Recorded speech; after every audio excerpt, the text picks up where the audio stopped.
আজ হুল দিবস।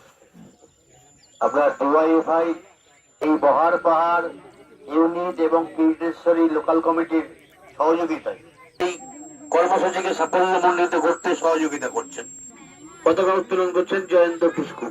जिंदाबाद डिवाईएफआई जिंदाबाद इनकलाब जिंदाबाद डिवाईएफआई जिंदाबाद नृत्य परिवेशन जिंदाबाद आदिवासी মানুষের জল জমি জঙ্গলে অধিকার চলছে জল জমি জঙ্গলে অধিকার বজায় রাখতে আমাদের আন্দোলন চলছে জল জমি জঙ্গলে অধিকার বজায় রাখতে আমাদের আন্দোলন চলছে আদিবাসী সম্প্রদায়ের মানুষের অধিকার প্রতিদিন কাজ